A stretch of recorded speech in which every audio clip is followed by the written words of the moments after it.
नमस्कार विद्यार्थी मित्रांनो, मी वैभव आपल्या हॉरिझॉन अकॅडमीमध्ये स्वागत करतो। आजचा हा जो व्हिडिओ आहे, या व्हिडिओमध्ये arts, commerce, science, BSc animation आणि LLBचे जे स्टुडंट्स आहेत त्यांच्याशी रिलेटेड आहे, त्यांच्या एक्झामशी रिलेटेड हा व्हिडिओ आहे। मी डिप्लोमाच्या आणि डिग्रीच्या मेकॅनिकलच्या मुलांसाठी व्हिडिओ अपलोड करत असतो, पण सध्या मी पुणे युनिव्हर्सिटी, सोलापूर युनिव्हर्सिटी आणि जळगाव युनिव्हर्सिटीच्या विद्यार्थ्यांसाठी मी मार्गदर्शन व्हिडिओ करतो आहे की ज्याच्यामध्ये त्यांना एक्झाम कशी होणार आहे, काय होणार आहे, मॉक्स टेस्टचे रिलेटेड सगळ्या इन्फॉर्मेशन मी देतो आहे। जर तुम्हाला हा व्हिडिओ आवडला तर नक्की चॅनलला सबस्क्राईब करायला विसरू नका। तर व्हिडिओला आपण सुरुवात करूया की आर्ट्स, कॉमर्स आणि सायन्सचे जे स्टुडंट्स आहेत त्यांचा 2013चा पॅटर्न आहे किंवा BSc ॲनिमेशनचा 2016चा पॅटर्न आहे किंवा LLB 2017चा पॅटर्न आहे।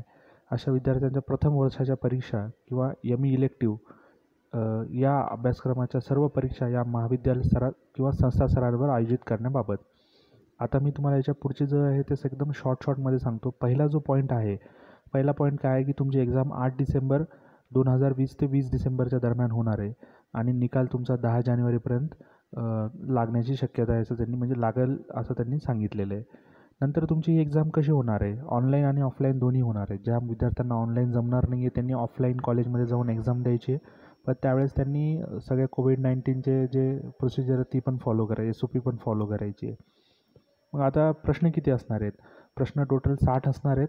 त्याच्यात तुमचे 50 क्वेश्चनचे आन्सर ते कन्सिडर करणार आहेत, ठीक आहे। आणि याचं जे आहे की 1 तासाचा कालावधी आहे, याच्यामध्ये त्यांनी डिस्ट्रीब्युशन केलेलं आहे की 40 क्वेश्चन्स सोपे असणार, 40 क्वेश्चन मीडियम असणार आणि 20% क्वेश्चन थोडीशी त्याची कठीण पातळी जास्ती असणार आहे।